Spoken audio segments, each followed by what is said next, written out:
We have before us the opportunity to forge for ourselves and for future generations a new world order.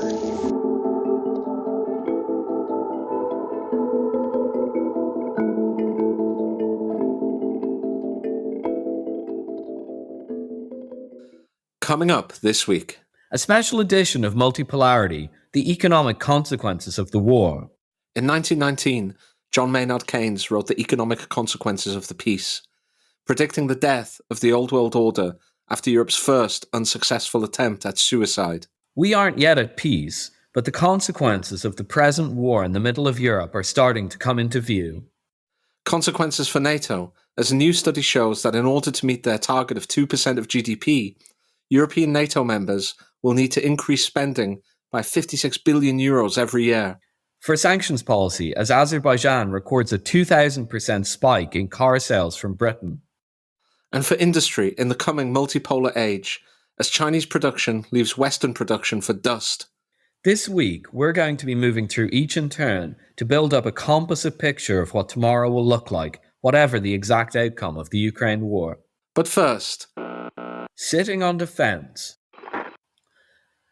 So this week, a new report is out from Germany's IFO Institute. It was covered by the Financial Times. And the report basically was there to measure various countries' spending, military spending levels against the promised NATO targets. So if listeners don't know, European countries, or not even European countries, all NATO members, apart from the US, because the US is currently the big spender in NATO, have made commitments to spend 2% of their GDP. I'm pretty sure that this 2% target is an older target. It was just one of those targets that everybody politely ignored, and nobody really hit their 2%. And if they did, it was kind of, they might get a pat on the head for it, but there was no one putting pressure on them to do it. Well, since the Ukraine war, pressure has been applied, and European countries in particular have been really kind of pulling out all the stops to commit to this 2% target. There has been renewed pressure. My reading of this report would be that this is renewed pressure to kind of shine a spotlight on the NATO members, especially in Europe, that aren't seen to be doing their bit. And the reason for that is quite simply that the Europeans, this isn't a secret, are increasingly concerned, not just that the West will lose the war in Ukraine, as it looks like it will, but also that America might pull out of Europe. This isn't just a Trump talking point. This goes far deeper. I think the Americans, their basic interest in Europe was surrounding the Ukraine question. And if once this collapses, there's a very good chance they'll pull out. We talked about this on a previous podcast with respect to Victoria Nuland's departure from the State Department, that it was kind of an end probably of that era, at least with respect to Europe.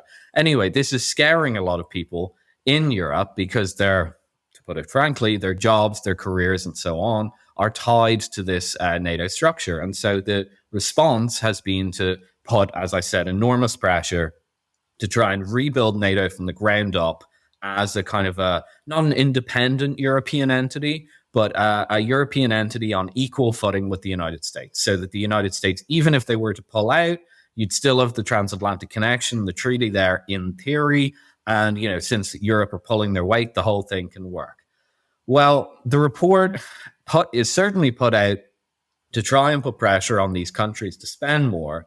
But at the same time, it's revealing quite explicitly the massive shortfalls that are there. So just, there's a lot of numbers here, so we can dig into them more as we go along. But just the really headline ones are the biggest shortfall in terms of euros spent is Germany. Germany, in order to meet its 2% target, needs to spend 14 billion euro a year, every year, more to hit its 2%. Now, that's a lot of money, but it doesn't really compare to some of the other countries, because the next three largest European shortfalls are Spain, 11 billion, Italy, 10.8 billion, and Belgium, 4.6 billion. Now, the issue there is that those three economies have been historically very weak in terms of government borrowing. And they all have debt to GDP ratios of above 100%. Italy has one of the bloc's highest budget deficits at a really large 7.2%. Now, a 7.2% budget deficit outside of a recession is enormous and reflective, of course, of Italy's rapidly aging population. Italy is by far has the worst demographics in Europe. Italy's interest costs alone cost 9% of government revenues every year. So, I mean, again, we can go into more of the detail in terms of the numbers. There are more interesting numbers here. But what you take away from this report is that Europe have fallen way behind on the defense spending, assuming that they should be hitting this in the first place. We can talk more about that. But assuming they should be hitting this, they've fallen way behind. The Americans, having given them the leeway by doing the spending themselves, have allowed them to rest on their laurels effectively. They've been spending on other things.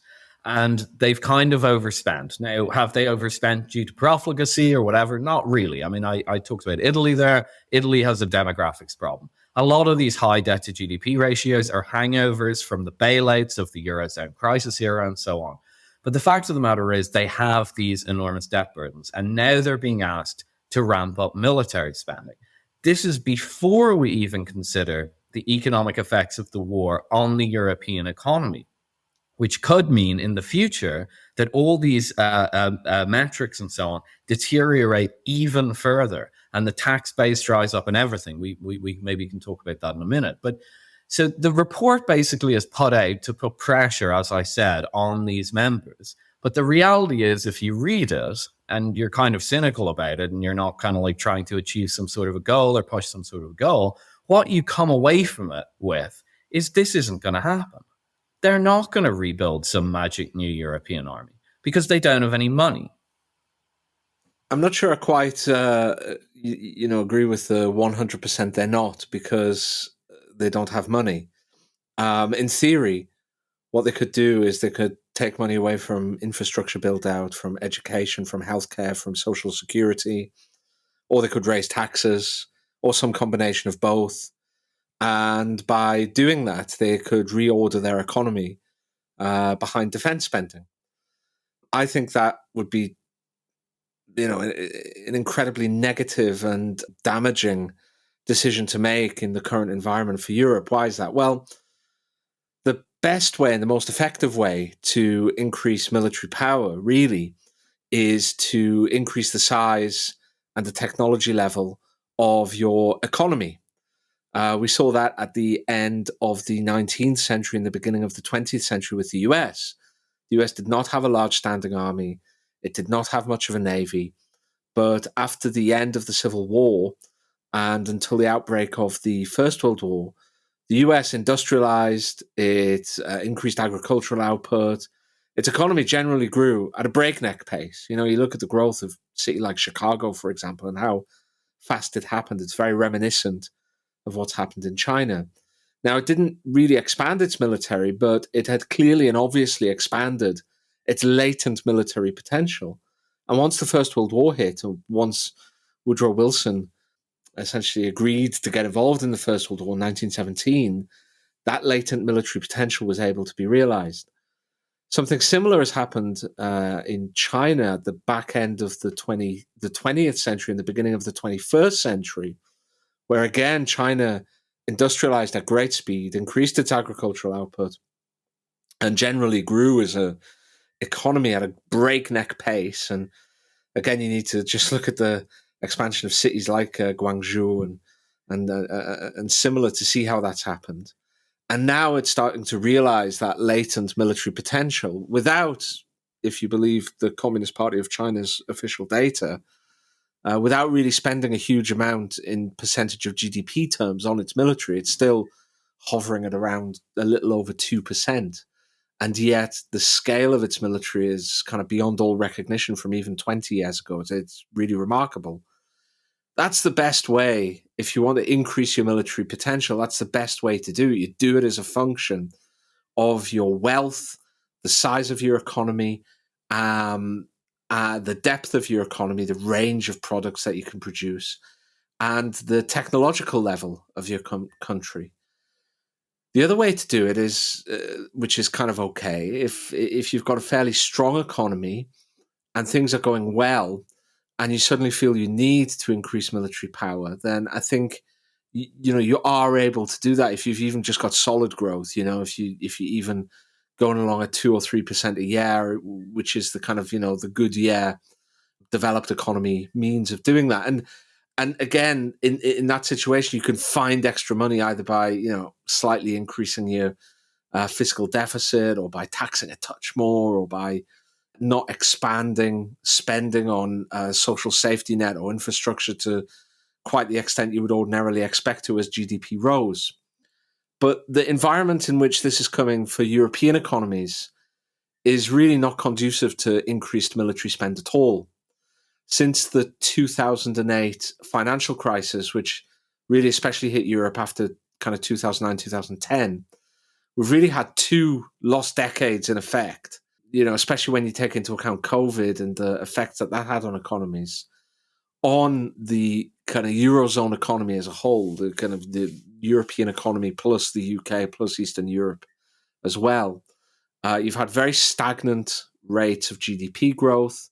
That's slightly different for some of the Eastern European countries, but certainly for the Western European countries, very stagnant GDP growth, low rates of growth, low rates of productivity increases, high levels of public debt. You look at countries like the UK and France, and they're flirting. Even those countries are flirting with 100% of GDP. Debt that's equal to 100% of annual GDP. They have high levels of fiscal deficits. In the UK's case, there are a current account deficit as well.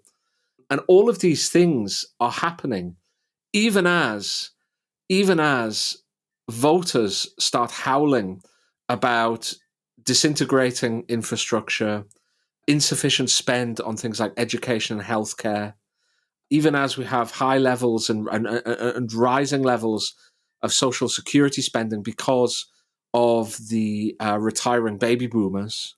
So all of these things are happening that would ordinarily, in a democracy, demand more spend on them, even as we don't really have enough money to spend on those things because of high fiscal deficits, because of stagnant GDP, because of low productivity, because of high overall levels of debt. We don't have enough money to spend on those. And now, here comes the military with a big call on spending. Now, I agree. I don't think that Europe spent enough on defense. I think it was ridiculous to allow the US to essentially take control of European defense, which is, in the Cold War, it was perhaps acceptable. But in the Cold War, countries like Britain and France, and indeed West Germany, spent serious amounts of money on defense and had quite serious militaries in their own right. The UK military was able to take just a part of its army, sail 12,000 miles down the Atlantic and retake the Falkland Islands in an expeditionary force. They were really quite serious militaries. Since the Cold War, they've been allowed to atrophy very badly, to the extent where Britain could no longer put a single division in the field. It could probably manage 2 brigades. It still has very highly trained elite forces and special forces, but only 2 brigades. We've got you could count the number of deployable frigates and destroyers combined on 2 hands. The military is really in a very poor state, and it's due to 2 decades at least of underspending, 2 decades of over-deployment in places like Afghanistan and Iraq.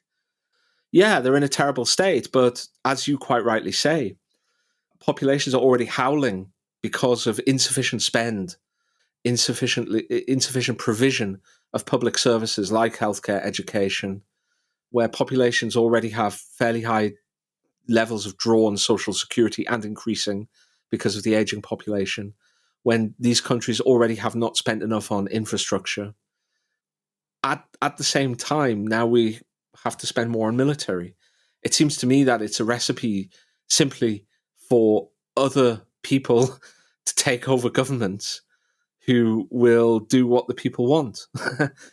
You've already got AFD and Sarah Wagenknecht. I'm sorry if I've pronounced it incorrectly, but everyone knows who I mean. You've already got Marine Le Pen in Germany. You've got some insurgent parties in the UK, and it just seems like an open goal. If these governments are going to start trying to spend more on the military, even as they have high debt and they would have had to reduce public spending in other areas anyway, it's just a recipe for them to be voted out. Essentially, I don't see any other way it's going to go. Yeah, that's right. And I think the people doing the voting are actually probably wiser than the leaders in this regard. Look, I mean, what's the rationale for this? I agree with you. Europe should take care of its own defense. But it's got addicted to American defense, and we're not going to solve this problem in a short period of time, especially, we've been fairly neutral in the discussion up till now, especially with the economic problems being caused by deindustrialization, high energy prices, and so on. Those debt metrics are backward looking. They're about to get a lot worse going forward. But it raises a broader question, really. Is military power actually important for relative global influence? Well, currently the European leaders avoid that question by telling you boogeyman stories. They tell you that if they don't increase the military spending, Putin's going to march right to Kiev, and then from Kiev into Poland, and from Poland into Germany. That's effectively what they say. Now, if you believe that, I've got a bridge to sell you, frankly. But even if you do believe it, even if you're willing to buy my bridge, it's not very good quality, I wouldn't. Even if you're willing to do that, you're just increasing the spending this year isn't going to stop, Russians at the gates of Dresden or something like that. It would take ages to build up the army. So even if you accept those premises, it's completely fantasy thinking. So you're left, if you're a rational person, asking yourself, what is actually this military power for? Does it give Europe more influence in the world? And of course, if it's a free lunch, you can say, well, it doesn't matter. It might give them more influence, whatever. But it's not a free lunch. As you just said, given the budgets are limited and so on, if you want to spend the money on the military, it will have to come from elsewhere in the budget. Now, that raises the question, what creates more global power or global influence for a state? Because this is ultimately, in terms of foreign policy, that should be the objective of your state. Is it economic strength or is it military? In the 19th century, in the 18th century, it was probably military. It was having a big navy or something like that. And then you could deploy that military to create a large economy. This is why the imperial system existed. This is why countries, Britain notably, but even other countries tried to do it, created empires, because that was the way to grow your relative wealth. We don't have that system anymore. These days, the main way that you accumulate power on the world stage is you have a powerful economy. Right? And you can think of it, it's very, very easy to prove this. If you look at the world's top 10 armies in terms of how many troops they have, and this is a reasonable proxy that maps onto other military metrics, the only two countries in the top 10 that anyone would consider as globally influential, truly globally influential, are China and America. Other countries are in there in the top 10. India, North Korea, Pakistan. These countries are not particularly globally influential. Iran is in there, not particularly globally influential. So an army, a large military or whatever, it doesn't really create global influence, power, and wealth, which is what generally states have striven for throughout human history. And this raises the question of what exactly is the strategy here. If we dismiss this stuff about the Russians storming the gates of Berlin or something like that, if you believe that, that's fine, but this probably isn't the podcast for you. The issue here is what exactly is the strategy? And I think the best way you can think about this is to look at the one country that's put its money where its mouth is in terms of all this militaristic rhetoric. And that country is Poland, right? Poland has actually increased its military spending so much that it's now 15 billion euro above the 2% target. Yet they started doing this spending when their country's GDP is only growing at 0.6% annually. So the economy is effectively stagnant. It's the 10th slowest in Europe, and Poland are bunging all this money into the military. Now, bunging money into your military doesn't actually buy you anything. It buys you tanks and soldiers and so on, and training the soldiers and feeding the soldiers, but they don't do anything. They don't really add to your GDP and they don't actually physically do anything unless you go to war. And if you're not at war, they just cost money. You really might as well just be throwing that money into the sea. Now, when Poland started this big spending campaign, it was only a few months after the war. The plan, as I understood it, was basically they spend big on the military, they become the big military power in Europe. America looks favorably on them and starts pumping foreign direct investment in and turns Poland into kind of an outpost, a little bit like what they did with Britain, maybe, in the Cold War or something like that. But of course, as we've just said, the reason that there's this big freak out on military spending in Europe is because the Americans aren't going deeper into Europe. They're pulling back from Europe. They were willing to take a roll of the dice on Ukraine. And the moment that they saw it going south, they were going to leave. This is always what the Americans do. And it was perfectly predictable. But all these European countries now have convinced themselves, like Poland is the most extreme, well, we'll pump up military spending and that'll impress the Americans and they'll rain money on our economy and we'll grow to the moon. Actually, that's not what's going to happen at all. You're going to spend this money. You're probably going to go broke at some point. You'll get your military, maybe if you spend like Poland does, and I don't think other countries will. And then you'll just be sitting there with a load of toy soldiers and nothing to do with them. I think this is an enthusiasm. It reminds me of some of the excesses of the COVID era when people were just blowing money on anything. And they're like, no, we have to do this. Don't think about the bill. Don't think about the consequences. It reminds me of that. And just like that, it's going to peter out. As the hysteria dies down, it's going to peter out. But, at the moment, a lot of people are staking, frankly, their careers on this. At the same time, though, they're putting our economies at risk. They're distracting us from the real economic problems at play here. And it's all very sad, but I don't think it's going to last long. Okay, I'm going to disagree a little bit here. I don't think militaries are necessarily about gaining global power or extending global power, unless you are a kind of global economy with global interests like the US and like China increasingly is. The point about having strong armed forces is to defend your own interests and preferably to deter anybody who might want to strong arm you out of your interests. I'll give you an example. If Britain didn't have a military, it would lose the Falkland Islands tomorrow. Now, you might argue that the Falkland, maintaining the Falkland Islands isn't in Britain's interest because it's an expense, but, that's not the way the Falkland Islanders see it. That's not the way that the Crown sees it. So the military is essentially there as a backstop against Argentina walking in. Another example might be this. Let's say that Norway and Britain didn't get on. They share a maritime border in the North Sea. Let's imagine there was a kind of a big gas field under the North Sea and both the UK and Norway wanted to exploit it. If one side or the other doesn't have a military, the other side just goes in and starts exploiting it. There doesn't even have to be a war. There doesn't have to actually be any kind of bullets fired or ships sunk. If the other side just has a no military or an incredibly weak military, then there's no need. You just start exploiting it and park some boats around there and say, well, take it off us. And you create facts on the ground. And that's the purpose of military. I mean, we see it in Ukraine today, if the Russians didn't have a military, then, or the Ukrainians didn't have a military, we would see what happened. Their national interests, as they see it, would be completely gone. And once you lose, one stage, especially in places which aren't surrounded by the sea and oceans, where they have land borders with other powerful nations, you will see things going farther and farther. For instance, if the Russians, didn't have Crimea, they didn't have the Sea of Azov, control of the Crimea, control of the Sea of Azov, if they were reliant on NATO to let them through both the Black Sea and the Baltic, and, let's say there was some kind of ethnic uprising in the Caucasus in, Dagestan or Chechnya or a place like that, and the US or Britain or France or Germany said, the way that you're dealing with this is unacceptable, you need to offer a referendum or you need to give them independence,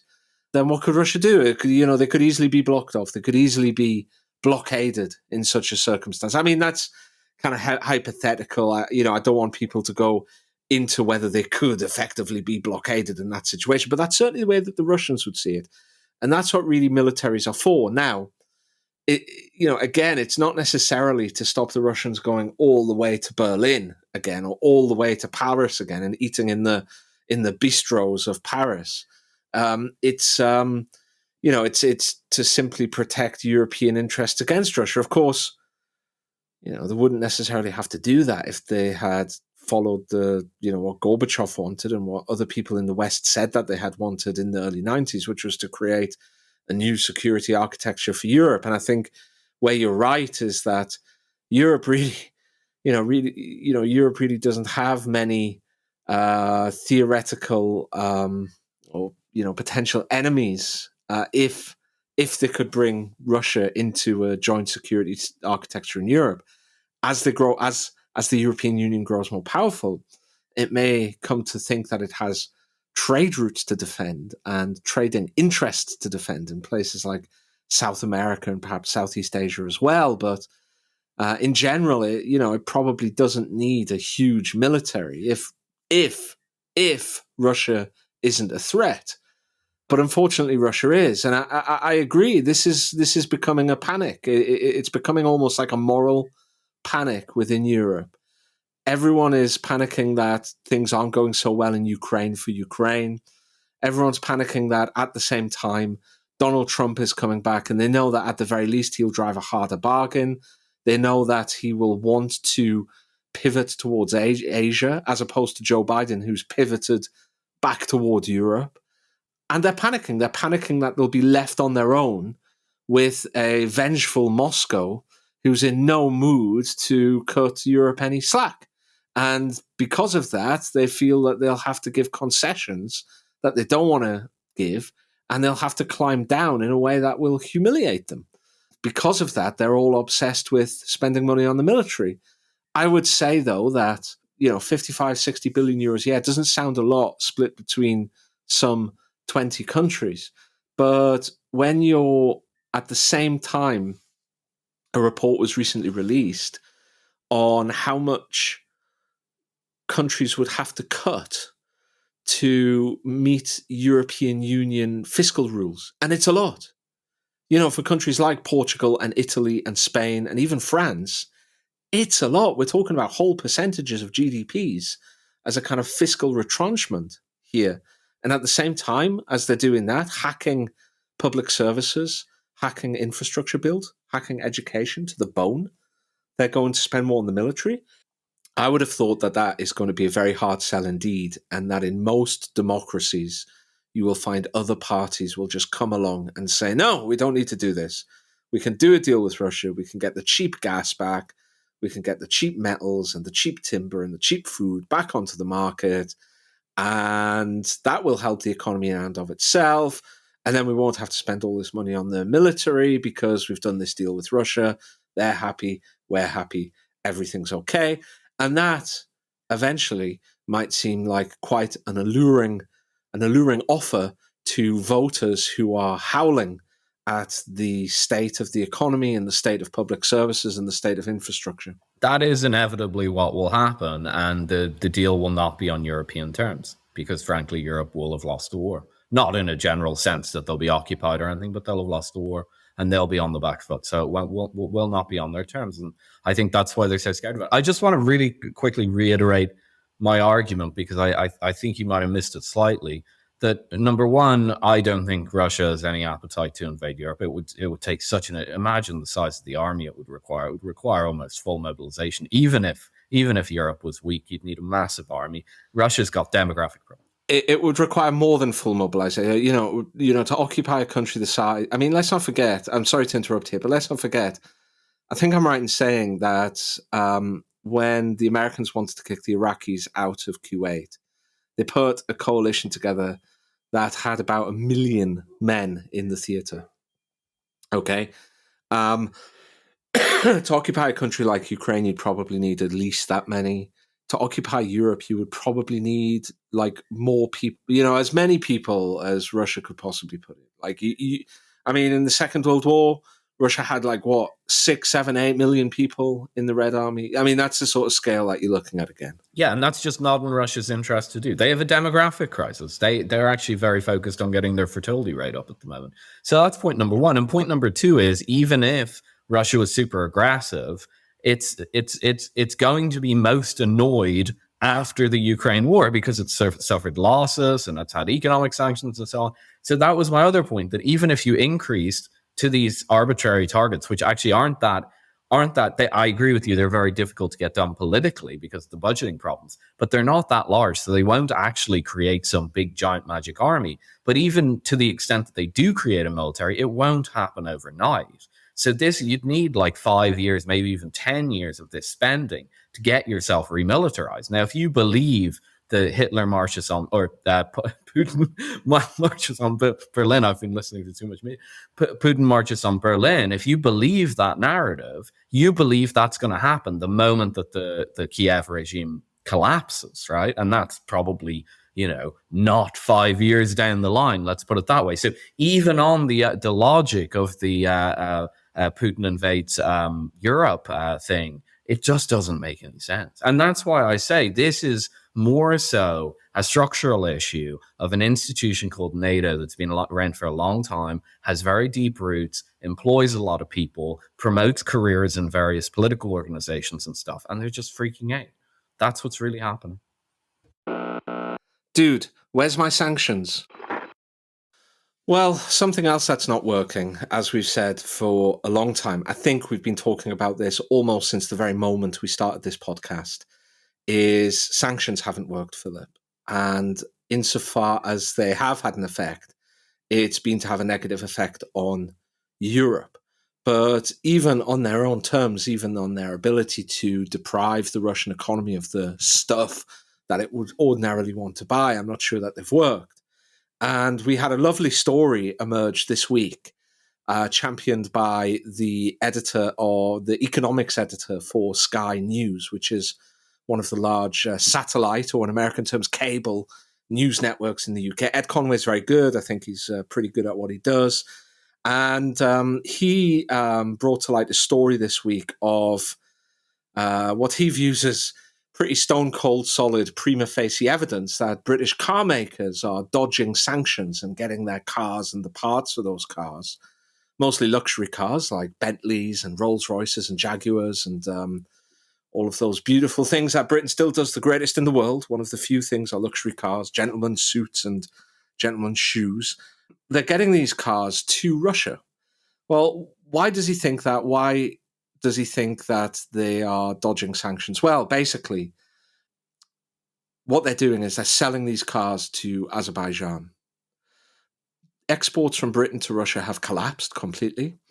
And if you look at the data, exports from Azerbaijan to Russia have surged by almost an exact amount. It's a kind of mirror image. Now, what's really interesting about this is the British car industry has responded that, no. This has nothing to do with sidestepping sanctions. It's just the fact that Azerbaijan has a really vibrant economy and a burgeoning market for these cars. I think the exact quote was, Azerbaijan is, quote, a flourishing market in its own right. But Ed Conway really demolishes this argument. He shows that, in fact, that the Azerbaijani economy has essentially stagnated over the last 10 years or so. Certainly nothing that would suggest a sudden surge in demand for luxury cars.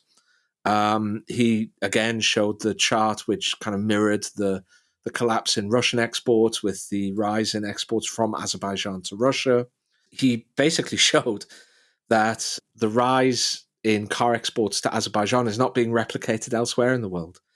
As exports to Azerbaijan of these cars are by 2,000%. And nowhere else in the world, except other Soviet states bordering Russia, are anywhere close to that. So quite apart from the brass neck of the British car industry, it seems pretty clear that the British car industry is sidestepping these sanctions, probably, perhaps unintentionally, perhaps out of ignorance, who knows. I wouldn't want to accuse them of deliberately doing so or deliberately facilitating that. That would be wrong. But it's happening. It seems quite obvious that it's happening. And I think quite often you and I talk about the negative effects on Europe of the sanctions that they imposed on Russia. We talk about increased energy prices and the effect that has on industry. Essentially, the kind of, the negative externalities that imposes on the European nations who imposed them. We also sometimes talk about the fact that, well, look, we might be depriving these things of the Russian economy, but from the Russian economy, but the Russian economy is flying. So they're not having they haven't turned the ruble into rubble. They haven't crushed the Russian economy. The Russian economy isn't the size of Iran. It's not outside the top 25 or whatever promise US President Joseph Biden made at the beginning of all this. But I think one thing we probably ignore a little bit is even on their own terms, they're not working very well. Russia's still selling its oil. And as we see here, it's still able to buy its Bentleys and its Rolls Royces and its Jaguars and its Aston Martins and get parts for them as well. They might be a bit more expensive because they have to go through a third country. But, if you can afford a Rolls Royce, you're probably not going to quibble because a new cup holder costs twice as much, right, to replace the old one. That's what's happening. And I think this has a really important read across for the potential of sanctions to work. First of all, it's long been known that sanctions are a bit like the economic version of strategic bombing. In the same way that kind of leveling Dresden and leveling Tokyo and leveling Coventry, for example, in the UK, none of those worked. It didn't crush the spirit of the British civilian population. It didn't crush the spirit of the Germans, and it didn't crush the spirit of the Japanese. They didn't work. They just did loads of unnecessary destruction. And sanctions are a bit like that. Even in the cases where sanctions have had a clear effect, like in Cuba, like in Venezuela, like in Iran, like in North Korea, in none of those countries have they coerced the leadership or the regime around to our way of thinking. In fact, many scholars think that it might entrench that leadership, those regimes within the country. Okay? So it's been long known that sanctions haven't worked, even when they've had an economic effect. But now we see with Russia, they don't have an economic effect. So what's the read-through here? Well, first of all, I think it's fair to say that once you get to a certain level, a certain size, and a certain interconnectedness, especially if, like Russia, you have loads of stuff that people don't just want. I mean, like, I want a Rolls Royce, but I kind of need electricity in my house. I need food. And Russia provides the stuff that grows food and makes electricity. Okay, so that's different. So once you get to that level, it's almost impossible for sanctions to work. They won't work in and of themselves, and they won't have an effect on the regime, and they won't probably have an effect on the economy. None of that has happened with Russia. The economy is doing just fine. The government is still in place, and they're still getting the stuff that they want. I think that has a very clear read across effect for China, which is even bigger and even more important for the world economy. It ain't going to work. Sanctions are now a busted flush, whichever way you want to judge them. These charts that you're talking about the re-exports, what they're effectively re-exports from third-party countries, they've been knocking around on Twitter for a while. Robin Brooks, an economist currently, I think, at the Brookings Institute, but he was mainly doing this when he was at the Institute of International Finance. I think it's a DC-based thing. He kept posting these and pointing them out. And Robin is a pretty good economist, in my opinion. I mean, he posts some pretty questionable stuff. Sometimes I've called him out on it a couple of times. But, 70% of what he posts is pretty good, and then the rest is questionable. But, on those points, I always kind of wondered, like, if you're an economist, right, assuming economists draw up these sanctions packages, which might actually be too big an assumption these days, and also if you're kind of promoting these charts, whether it's in Sky News or on Twitter or anything like that, I'm kind of like, did you take an intro to micro class at all? Like, did you, or to international trade, or like, I mean, you don't really need to get very deep into an economics course to realize that sanctions won't work. Okay. I'll say two things on this, just from a highly common sense point of view.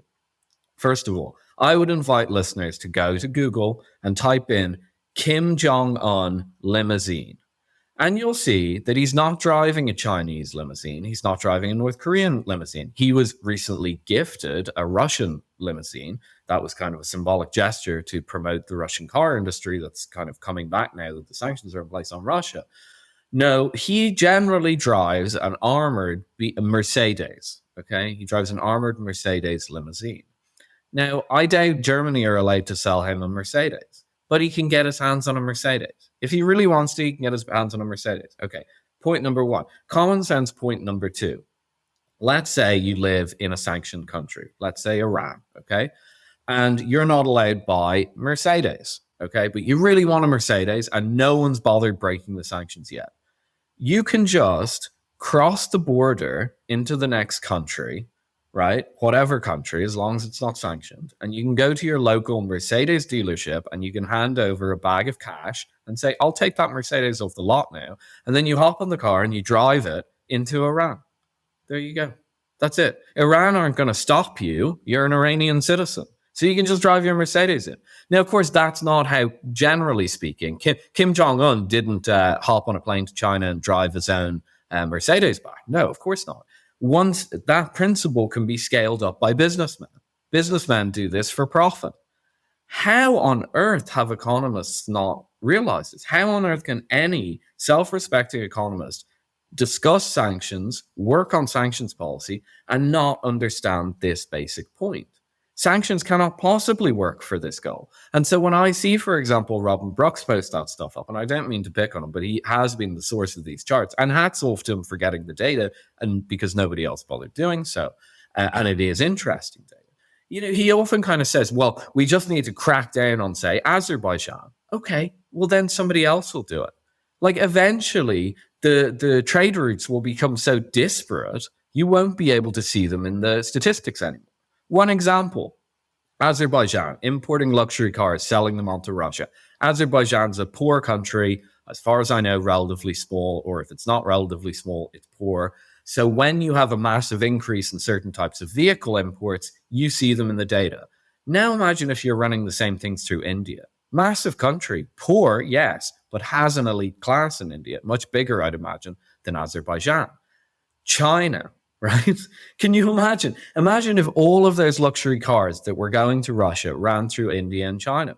That would be very, very difficult to detect in the trade data. You see? So the point is, and some of that's probably actually happening. We just can't see it. And that's the reason that Robert Brooks and Sky News or whatever are focusing on little Azerbaijan.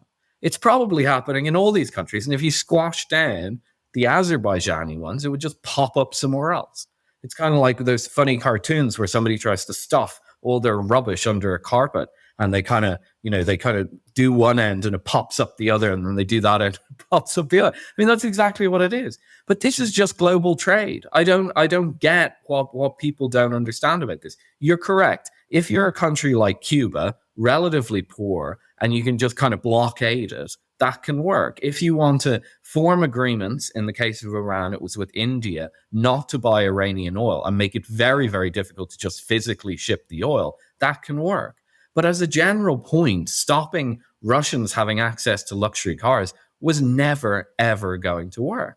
And it just baffles me. It blows my mind that anybody ever believed this stuff. What they should have been judging the Russian sanctions on is, can we starve them of key goods that Russia can't get elsewhere? So not luxury cars per se, cars for the average person, Volkswagens, modest Volkswagen cars. Then people won't be able to get cars. That's what happened in Cuba. That's why they drive around in charming little 1950s cars and fix them with washing machine parts. But that's not... But the reason it didn't work in Russia, obviously, was because they could turn around and just buy all this stuff from China. And so the disproportionate impact that the sanctions had on Europe was obvious to begin with, because Russia had access to a substitutable product, or it was being cut off from a substitutable product, say motor vehicles, lower end motor vehicles from Germany, and it could switch them out with Chinese ones and now domestic production. Meanwhile, Russia was pumping gas to Europe, which Europe could replace with LNG, but as we know, it's been very expensive. Now, why people couldn't figure out this macro situation, as well as the kind of micro situation of trading luxury vehicles and so on, I don't know. I mean, it seems to me cloud cuckoo land. It seems like some sort of mind virus has taken over economists. Or what will be a more rational explanation is that actually many economists know this, but they just don't want to speak up about it because they'll get criticized. And so the only ones that do come forward and say anything are the ones that are kind of, emotionally invested in the whole situation. And so they'll just say this stuff that's so contrary to what you'd learn in an undergraduate economics course. Yeah, I think basically in this situation, this specific situation, Britain has three choices. And what I want to suggest listeners do is, as they hear me outline these three choices on how to deal with this, perhaps apply that to some of the other sanctions that have been imposed on Russia and some of the things that are being mooted in terms of, quotation marks, decoupling or de-risking from China. Okay? So in terms of, dealing with this, third-party country export to Russia, or sanctions skirting, sanctions busting export to Russia, there are three options. The first option is to stop exporting or to curtail exports at a certain level, kind of commensurate with previous levels of exports to Azerbaijan, and thereby cut off that trade. But in that case, as you quite rightly say, another country like Kazakhstan or Uzbekistan or China or Mongolia or wherever, one of these other countries that borders Russia, or even Turkey, will just step into the breach and they will profit from this.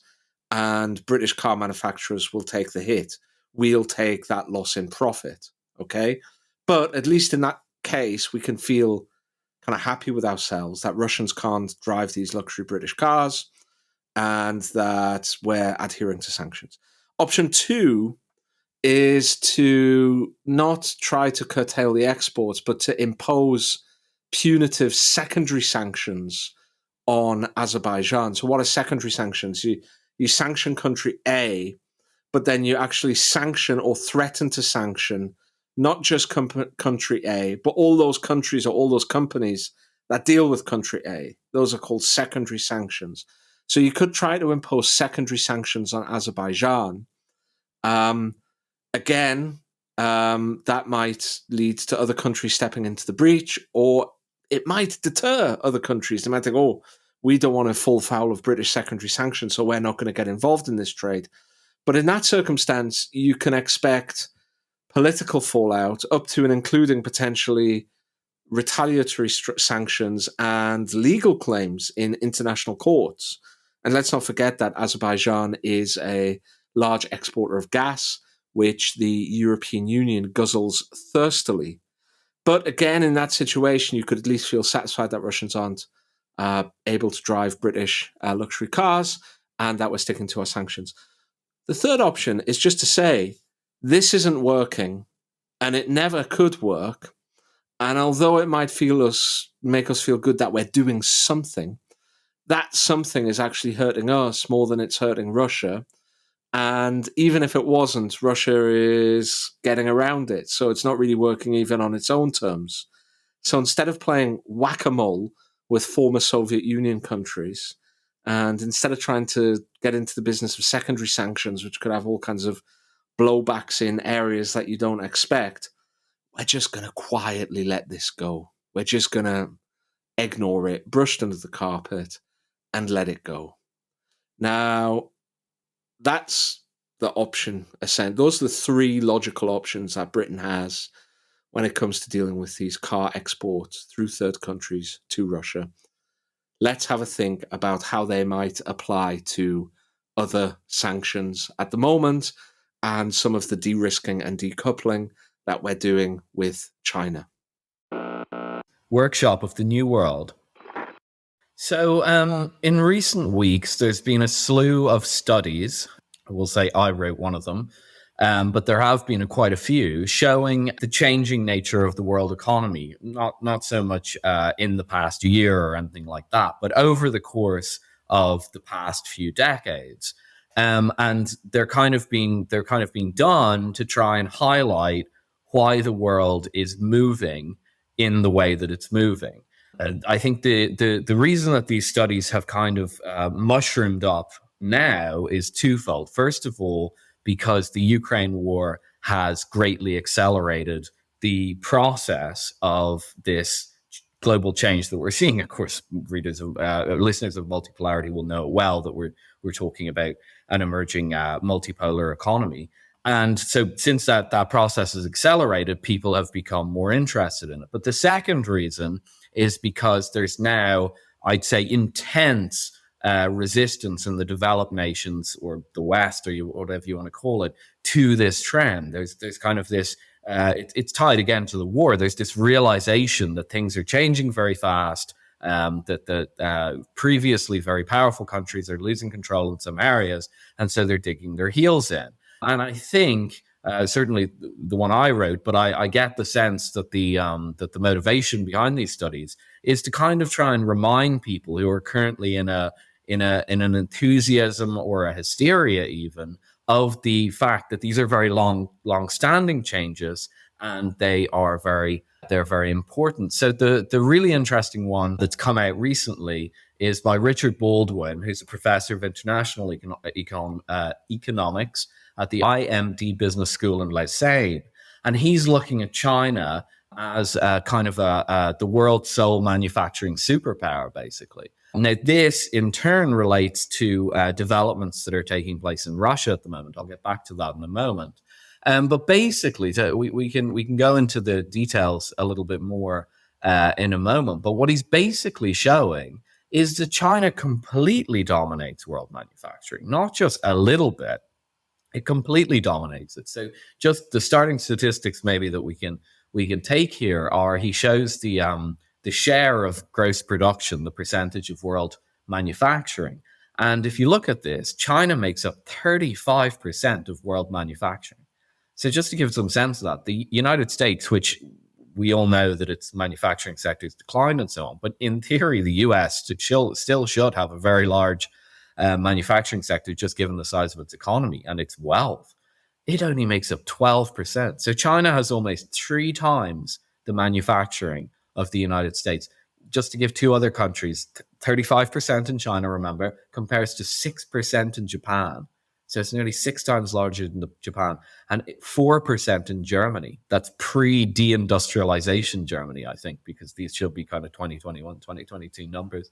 So, I mean, what could you say? It's almost 10 times the size of Germany. Now, this feeds into another trend that's taking place, which is this fairly, I'd say unusual, maybe surprising is the correct word, rise of the Russian manufacturing sector in the Russian economy. Now, look, as you said earlier in the show, we've always been very skeptical of the sanctions put on Russia. I don't think either of us thought they'd work very well, and so on. But I will admit, if you'd come to me when I was writing those early articles on how the sanctions wouldn't work, and you said, well, have you actually considered the sanctions could improve certain aspects of the Russian economy and even turbocharge certain development processes in the Russian economy?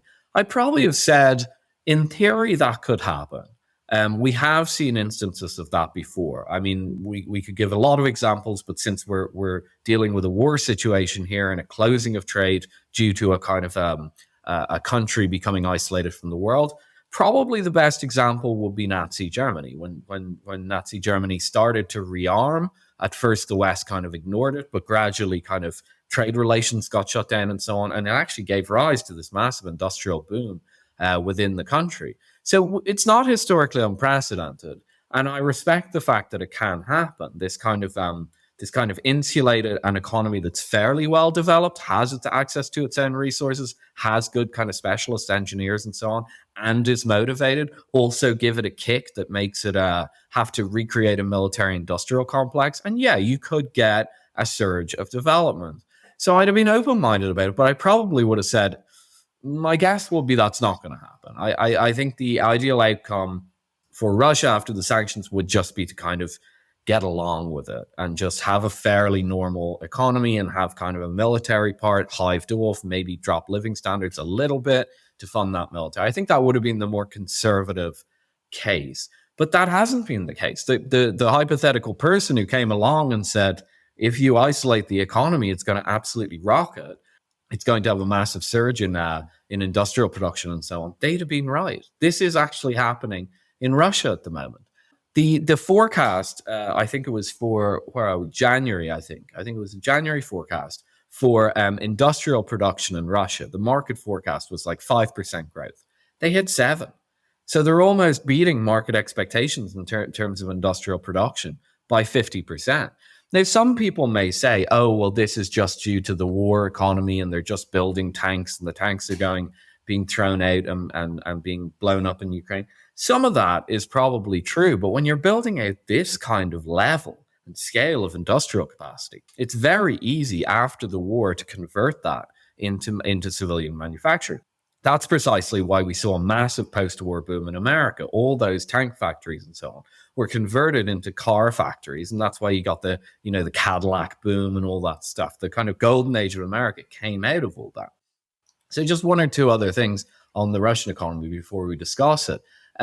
Basically, capacity utilization in Russia is now at this extremely high level. Now, for non-economists, what capacity utilization is, basically factories have an amount of stuff that they can churn out, and if they're at 100% capacity utilization, they're really kind of, they're pumping out as much physical stuff as they possibly could. Now, in normal times, factories run at actually fairly low capacity. Now, there's a couple of reasons for this. There's you want to build in some margin of safety there in case you get an upsurge in orders. But the main reason is you don't want to put too much wear and tear on your machine. If you run machines too fast at too high a rate of intensity, they wear out a lot quicker. So engineers tend to figure out what the optimum level of production output is to not wear down the machines too quickly. It's a basic engineering problem. At what rate do we pump out the most stuff that's cost efficient in terms of repairs and replacing machinery and other capital goods? When you get a big boom in capacity utilization, you should always pay attention as an economist. Yes, of course, that probably means that at the margin, the production that's taking place is more inefficient. It's probably wearing down the machinery and the capital goods a little bit quicker. But it really spurs on massive development when you see this push on capacity utilization. And the statistics currently for manufacturing of investment goods and construction, capacity utilization is just higher than it's ever been since the statistics start on the Russian Federation. So something really interesting is happening there. I'll frame it like this: what's actually going on at the moment, because this is probably going to be one of the most important changes for this whole kind of new global economy that we're seeing emerging out of the ashes of the Ukraine war. What's happening is this: look, China is enormous. We've just discussed the figures. It's an absolutely huge manufacturing economy. Even beyond that, it's a huge economy generally. But let's just focus on manufacturing. Russia is smaller, but still very, very important. And I think what's developing here is you can think of it like the relationship between the United States, the relationship back, say, in the 90s or something, or early 2000s, between the United States and Germany. Germany was a large manufacturing power. Now, it could never really compete with the sheer size and scale of the United States, but they kind of, complemented each other in a way.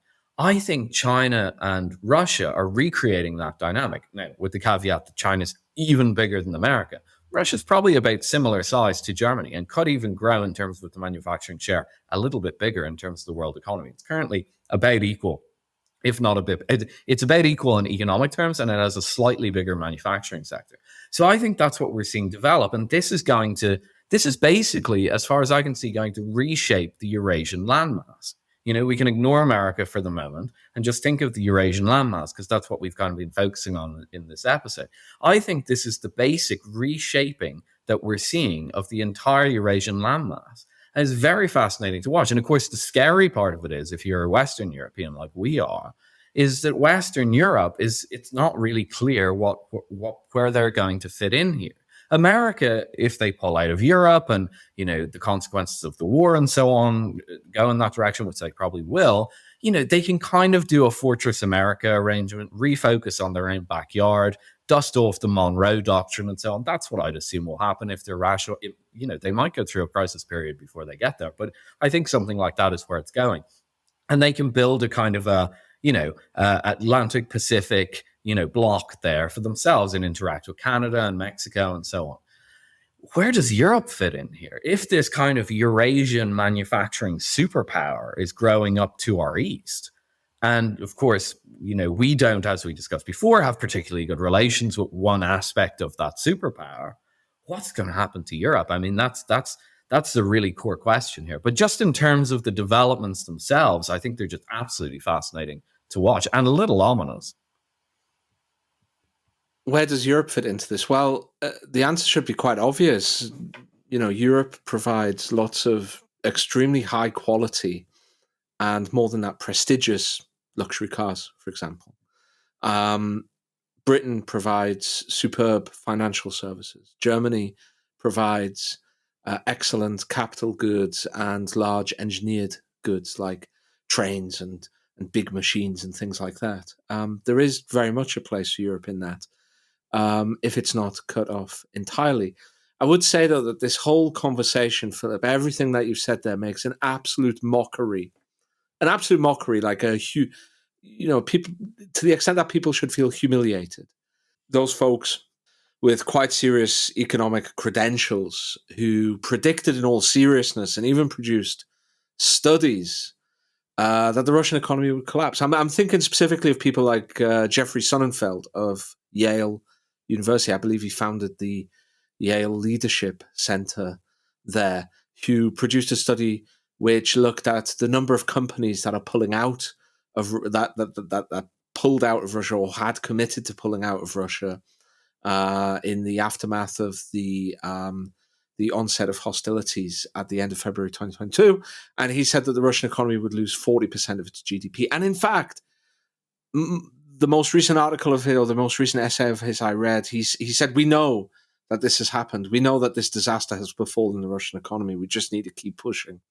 He's refused to see the truth of what's happening, which, organizations like the International Monetary Fund, no friend of Vladimir Putin, I wouldn't have thought, says that the Russian economy is growing faster than any of the Western Europe or any of the G7 economies, I believe, including the US with its kind of gargantuan wartime deficit that it's been running for the last few years.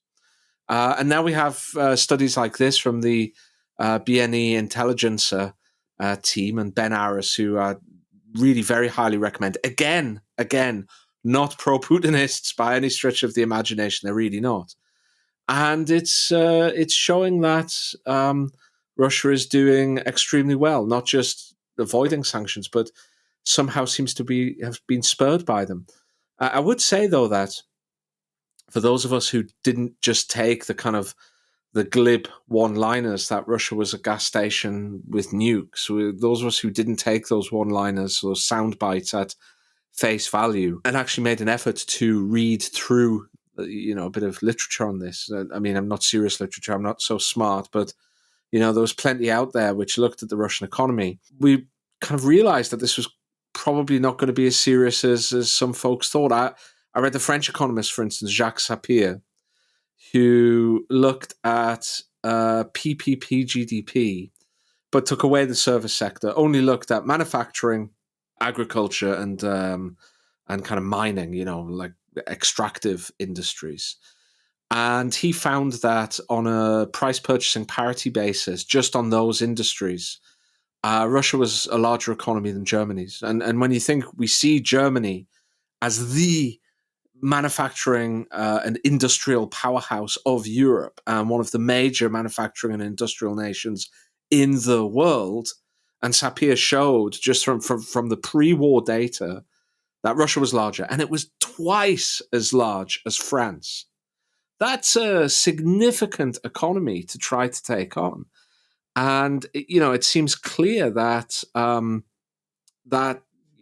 the sanctions themselves have forced the Russians to focus more on domestic production, reorient their economy, and perhaps some of the capital controls imposed by the West, and specifically some of the private asset confiscations. I'm not just talking about the Russian state, but some of the yachts and the bank accounts and the assets that oligarchs had in the West that have been confiscated, have forced these people to put their capital to work inside Russia, which is helping as well.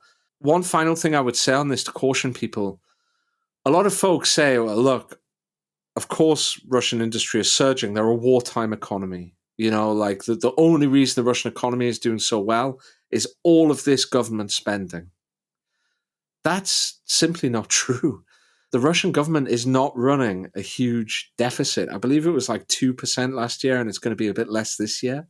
It might be a bit lower than that, but it wasn't big. It was like 2/5 of the British fiscal deficit, to give people some idea. It was much lower than the US deficit. It was a really small deficit. And in addition to that, they've got low sovereign debt. And in addition to that, they've got a sovereign wealth fund which could cover the deficit in its entirety for another couple of years after this. So they're not really running the economy hot in terms of the deficit. And I think what that probably means is that after the war, after peace is reached, let us hope that no matter how peace is reached, it will be reached soon. But when that happens, it will be not impossible to do what you said they ought to do, Philip, which is to put some of this wartime production toward domestic use, or redirect some of this state spending onto infrastructure spend, which would increase the long-run potential of the economy. Because it's not like they're running a kind of a 20% wartime deficit or a 10% wartime deficit, and they're having to suck in all kinds of debt to cover this. And therefore, after the war's finished, they're going to have to go through an extremely painful process of swingeing austerity is the word I'm looking for. They're not going to have to fiscally retrench in a severe way at all. They might have to cut, 1% of spending over the period of like 10 years or 5 years or however they want to do it for, at the most, So I think this is really big news. And like you say, the Russian economy and the Chinese economy actually have very good synergies. It's not just that they're two important economies. They could actually be greater than the sum of their parts. And we in the West need to be very careful about this. We've already driven Russia into China's arms. We could play this very badly and get cut out from Eurasia altogether. Yeah, I think that's probably the next point to raise.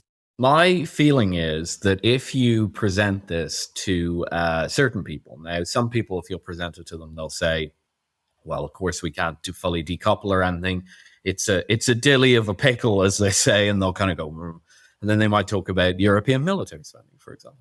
But some people, if you present this to them, they'll kind of kick over the waste paper basket, light their hair on fire, and say, "Well, we need to stop this. We need to stop this."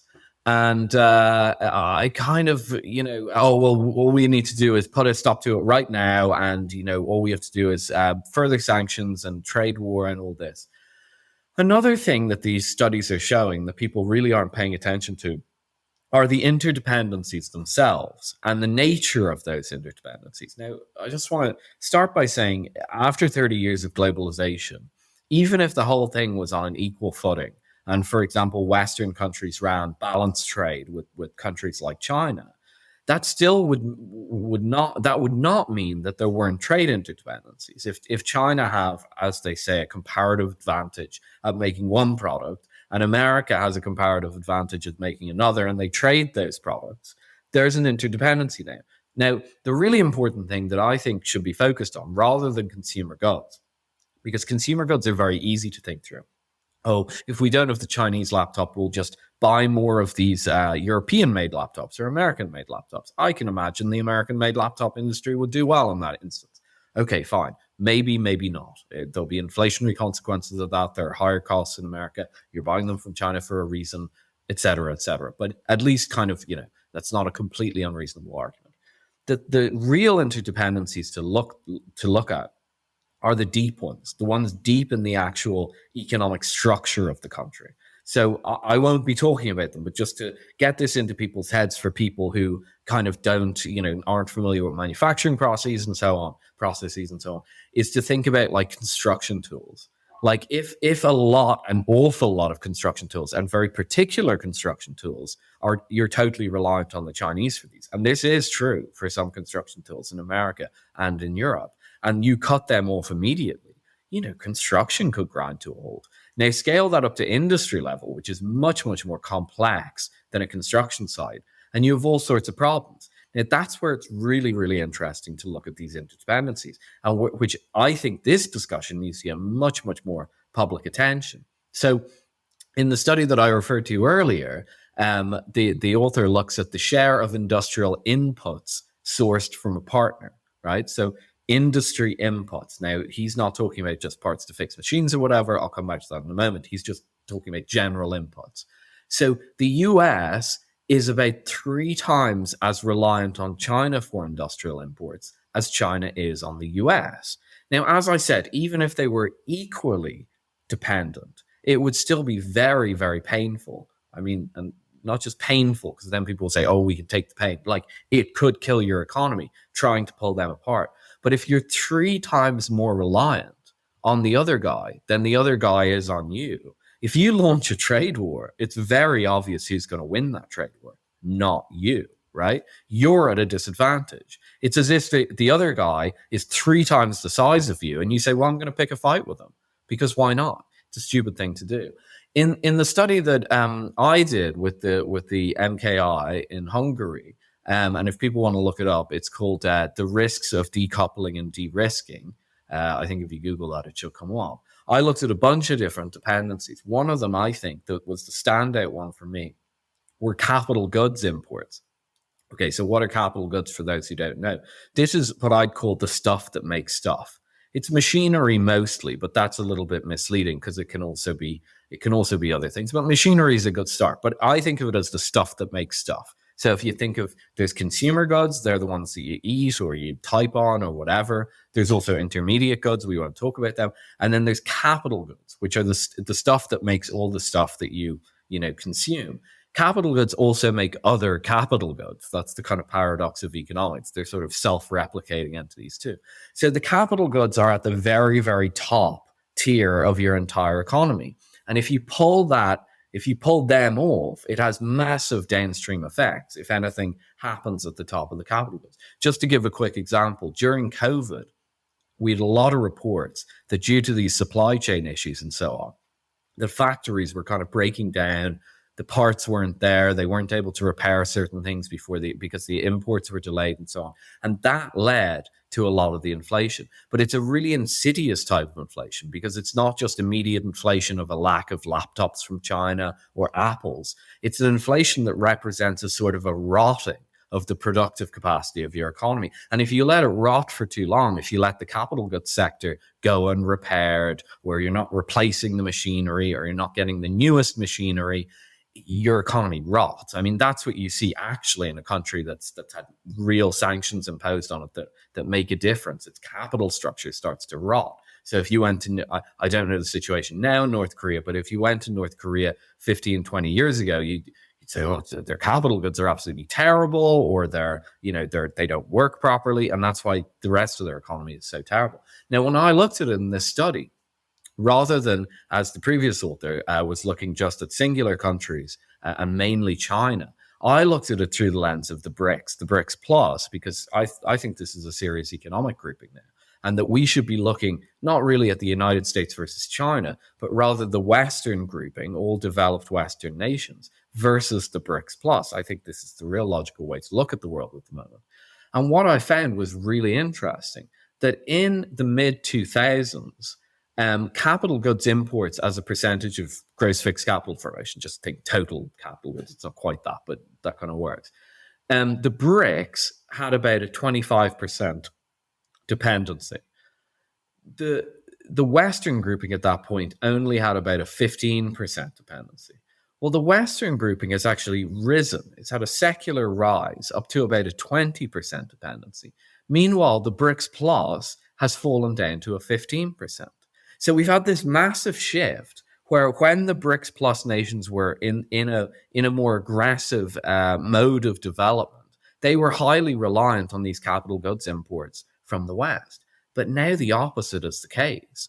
So this goes to a different point, that obviously we're talking about seeing this behemoth Eurasian manufacturing powerhouse, giant economy with resources and everything develop right before our eyes. It's been developing for a while, but now it's coming together. I wouldn't say it's accelerating, but it's finding new synergies. And I think interesting things are going to happen in the next 5 years in that space. But we also have to consider the fact that these massive interdependencies have built up around this already. And so if we say, oh, well, we don't want anything to do with this anymore, or if we're really arrogant, we say we can put a stop to this right now, the numbers don't show this at all. First of all, we definitely can't put a stop to it. But even if we try to pull ourselves back from it, to decouple, to de-risk, to friend shore is the new one. If we try and do that, the consequences scale from anything from very heavy inflation, probably worse than what we've already seen, right up to kind of complete economic collapse, destroying our capital goods infrastructure and so on. And in order to build out all these capacities that we've effectively exported elsewhere, that's a 30-year project. So people need to get in their heads that we don't actually have the capacity to shut this show down. And we don't really even have the capacity to pull away from the current system. So it feels to me, when you take all that into account, that there's a certain inevitability to what's happening. I'm not saying it was always inevitable. Decisions were made probably in the 90s, mainly, I would say. Decisions were made in the 90s that set this train in motion. But once the train has been going down the tracks for 20, 30 years, I don't think there's actually any way to stop it.